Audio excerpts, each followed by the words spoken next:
नमस्कार दर्शकों, डोंबिवली में भव्य कथा चल रही है। प्रभु राम की कथा चल रही है और आज भरत चरित्र का प्रसंग था। दीदी ने इतना सुंदर सुंदर ढंग से मानस की चौपाइयों से लेके और दशरथ के मरण तक का प्रसंग जो है सुनाया। बहुत सुंदर और मार्मिक ढंग से। कहते हैं भक्ति में शक्ति जब उमड़ती है तो नारी शक्ति के रूप में निखरती है। और ब्राह्मण समाज सांस्कृतिक संस्था द्वारा बहुत ही दिव्य आयोजन है गोग्रासवाड़ी डोंबिवली में। दीदी क्या कहना चाहेंगी, इन भक्तों क्या कहना चाहेंगी जो मानस भक्त हैं? मैं यही कहना चाहूँगी कि रामचरित मानस पढ़ते तो तुम्हें राम बनना होगा और चलो राम के पद चिन्हों पर अब इतिहास बदलना। भगवान ने मानव चरित्र करके यही सिखाया है, क्योंकि आज मनुष्य तरक्की बहुत कर गया है। पक्षियों की तरह आकाश में उड़ना सीख गया आज का मानव, जल में मछली की तरह तैरना सीख गया, गगन में पक्षियों की तरह उड़ना, लेकिन मानव बनकर धरती पर चलना भूल गया। इसलिए मानस हमें चलना सिखाती है, धरती पर कैसे चला जाए मनुष्य बन कर के। क्योंकि मानव का धर्म है अपने माता पिता के प्रति श्रद्धा रखना, पति पत्नी के आदर्श को पालन करना, भाई भाई को मिलकर प्रेम से रहना। क्योंकि संपत्ति महाभारत भी हुआ द्वापर में, वो भी संपत्ति के लिए हुआ, और रामचरितमानस में भी दोनों भाइयों संपत्ति के लिए। लेकिन रामचरितमानस के भाइयों ने अयोध्या जैसे राज्य को ठोकर मार दी भाइयों के प्रेम को बरकरार रखने के लिए। लेकिन वही महाभारत के भाइयों ने, दुर्योधन ने कह दिया कि बिना युद्ध के सुई की नोक के बराबर भी मैं जमीन नहीं दूंगा। तो 100 पांडवों को माने कौरवों को मरना पड़ा, वो पांडवों को जीत हुई। लेकिन मारकर यदि सिंहासन पर बैठे तो कोई मतलब नहीं है, लेकिन भाई भाई आपस में मिलकर सिंहासन पर बैठे तो राम राज्य की स्थापना हो। दीदी एक प्रसंग आपने आज छेड़ा था नारी पर। नारी जो किसी का दुश्मन ना हो वो नारी ना। पहली बार ऐसा प्रसंग बहुत कम सुनने को मिलता है। और नारी की शक्ति है उस पर बहुत सुंदर ढंग से, मतलब थोड़े से भाव को, एक छोटा सा भाव जैसे लिखा है विद्वानों ने, ए बिया देश की जाग जाएं अगर तो युग स्वयं ही बदलता चला जाएगा। नारी परिवार का निर्माण करने वाली है। हमारे यहाँ कहते हैं कि मकान निर्माण में मिस्त्री की भूमिका और परिवार निर्माण में स्त्री की भूमिका बड़ी अहम होती है। क्योंकि भवन मिस्त्री की कुशलता से चलता है और परिवार स्त्री की कुशलता से चलता है। इसलिए नारी को बड़ा सावधान, परिवार में नारी की अहम भूमिका, शरीर में भी नारी, अगर नारी गड़बड़ा जाए तो शरीर गड़बड़ा जाता है। ऐसे ही नारी यदि शिक्षित है तो वो स्वयं सुंदर बनती है, परिवार को सुंदर बनाती है, समाज और देश राष्ट्र को सुंदर बनाती है। बिल्कुल नारी बिल्कुल की बड़ी अहम भूमिका होनी चाहिए। तो दर्शकों देख सकते हैं ऐसे मार्मिक और ऐसे दिल को छू लेने वाली, सुंदर सुंदर भावनाओं से ओत-प्रोत कर देने वाली दीदी जी, जो बहुत सुंदर ढंग से कथा का यहाँ पर श्रवण करा रही है। राम भक्तों को कहते हैं जीवन में जब पुण्य का प्रादुर्भाव ज़्यादा हो जाता है तभी कोई ऐसा सौभाग्य मिलता है। और वो सौभाग्य यहाँ के गोग्रासवाड़ी और डोंबिवली जो उपनगर के हैं उनको मिल रहा है। ये बहुत उत्तम बात है। दीदी जी अंतिम प्रश्न आपसे है। अभी हम राजकोट गए थे, 28 राज्यों के 16,000 बच्चे वहाँ पर आए थे। राष्ट्र कथा हो रही थी, जैसे भागवत कथा होती है, राम कथा होती है, वैसे राष्ट्र कथा हो रही थी। तो कहीं ना कहीं आज के युग में अपने समाज के लिए जो आप लोग काम कर रहे हैं एक पुरोधा है।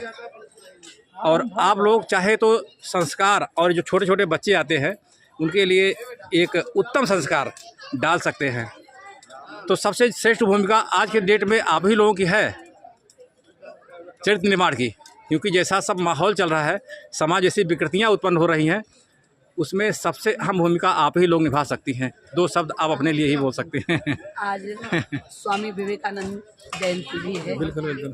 तो युवाओं के लिए इससे बड़ी प्रेरणा वाला और कोई भी माने कथानक नहीं हो सकता। बिल्कुल बिल्कुल। क्योंकि स्वामी विवेकानंद जी ने एक अर्धाली रामचरितमानस की पढ़ी थी कि जननी सम जानहु पर नारी धन पराओ विष भारी। तो पूरे जीवन उन्होंने इसी अर्धाली को पढ़कर केवल मात्र ग्रंथ को बंद नहीं किया, उन्होंने इस अर्धाली को अपने जीवन में अक्षरशः उतारा। बिल्कुल बिल्कुल। विदेश जैसी धरती में भी उन्होंने नारी को लेडीज और जेंट्स कहकर नहीं, भाइयों और बहनों कह करके जिस समय संबोधित किया तो वहाँ की जनता बलिहारी हो। क्योंकि हमारे यहाँ, हमारे भारत की सभ्यता यही है कि हम नारी को उम्र में बड़ी है तो माँ का सम्मान दें, बराबरी की है बहन का सम्मान दें, और बेटी है छोटी है तो उसको बेटी का सम्मान दें। ये हमारे भारत की संस्कृति है जो केवल नारी के प्रति, यत्र नारीयस्तु पूज्यन्ते रमन्ते तत्र देवता। इसीलिए भगवान को बार बार भारत की धरती पर आना पड़ा। तो मैं युवाओं से भी कहना चाहती हूँ कि लोग कहते हैं भगवान का दर्शन नहीं होता, हम उनसे हमेशा यही कहते हैं कि जिन कमज़ोर आँखों को बहन में बहन नहीं दिखाई दे रही, दूसरे की माँ में माँ दिखाई नहीं दे रही, दूसरे की बेटी में बेटी दिखाई नहीं दे रही, तो भगवान कैसे दिखाई देगा। बिल्कुल। इसलिए अपना नज़रिया सही रखें, सदमार्ग पर चलें, क्योंकि आप कहते हमारे यहाँ भूत भविष्य वर्तमान, तो हमारे यहाँ की जो युवा पीढ़ी है वो वर्तमान है। तो हम अपने देश को आगे अगर ले जाना चाहते हैं तो भूत से भी काम नहीं चलेगा। वृद्ध हैं वो, उनके पास सूझबूझ तो बढ़िया है लेकिन करने की क्षमता नहीं है। और जो भविष्य हैं, बच्चे हैं, उन्हें तो अभी हमें बनाकर तैयार करना है। तो शरीर की जैसे रीढ़ की हड्डी मजबूत हो तो शरीर कुछ भी करने में सक्षम होता है, ऐसे ही भारत का यदि युवा संस्कारवान हो और यदि देश राष्ट्र के प्रति समर्पित हो तो हमारा देश राष्ट्र में सोने की चिड़िया नहीं, सोने का शेर बन करके मारा। वाह, क्या बात है। बहुत बहुत धन्यवाद, कोटि सा नमन आपके चरणों में। ये थी देवी जी, और जिनका एक एक चौपाई दिल को छू जाता है। हमने 4 घंटे जो भी शुरू से 6-6:30 बजे आ गए थे, तब से भजन था, फिर उसके बाद आप आई। बहुत सुंदर, और बहुत बहुत धन्यवाद आपको, कोटि सा नमन आपके चरणों में। दर्शकों देख सकते हैं इतनी दिव्य और मार्मिक कथा दीदी जी द्वारा जो सुनाया गया यहाँ पर, भरत चरित्र से लेके और दशरथ महल तक का, बहुत ही दिव्य और बहुत ही मधुर वाणी।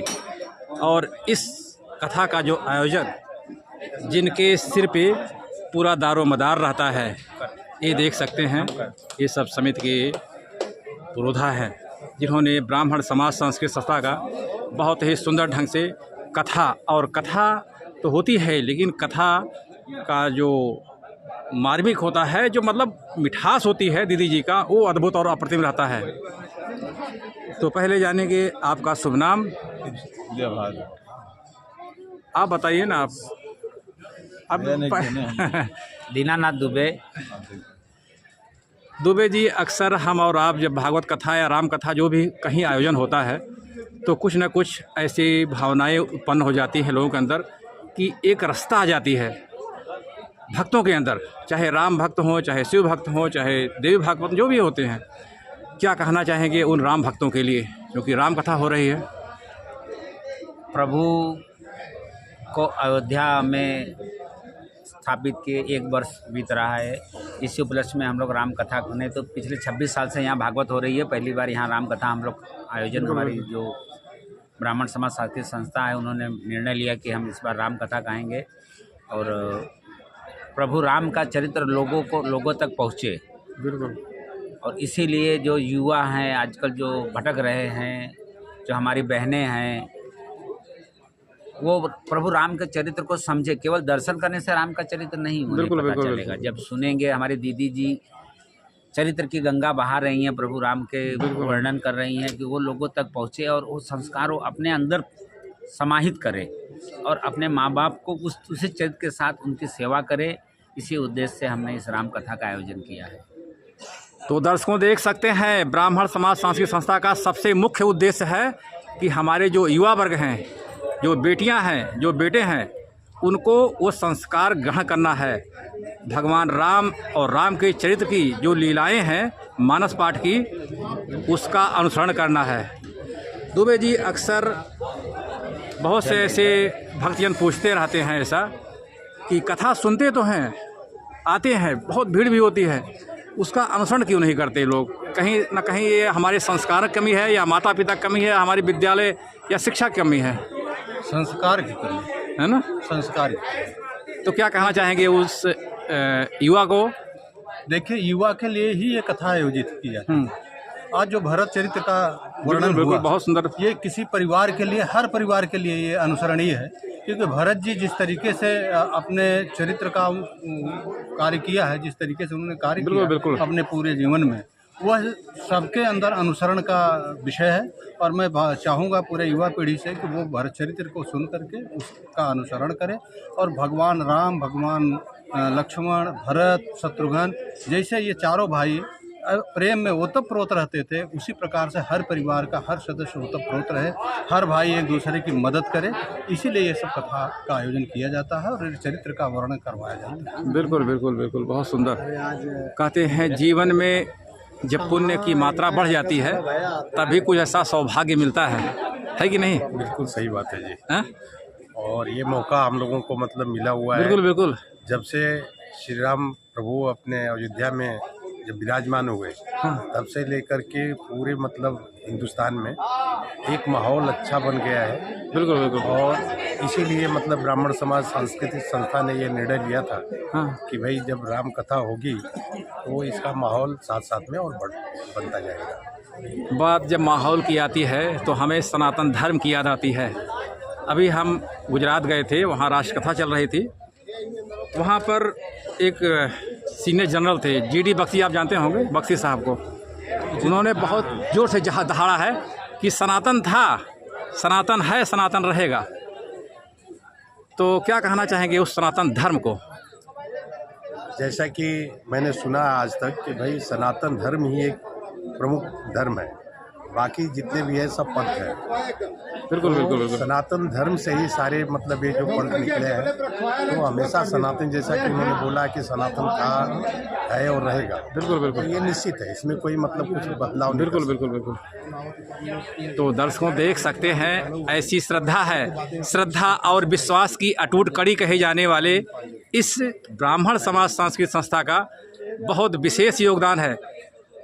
और ये सबका जो सबसे ज़्यादा श्रेय इन्हीं लोगों को जाता है, क्योंकि इन्हीं के ऊपर पूरी जिम्मेदारी रहती है।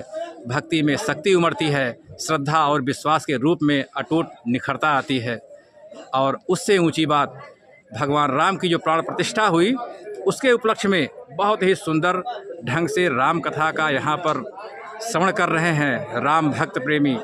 भक्ति में शक्ति उमड़ रही है और शक्ति इस भगवा रूप में निखर रही है। हाँ? तो हमारे साथ जुड़ने के लिए बहुत बहुत धन्यवाद। Thank you so much.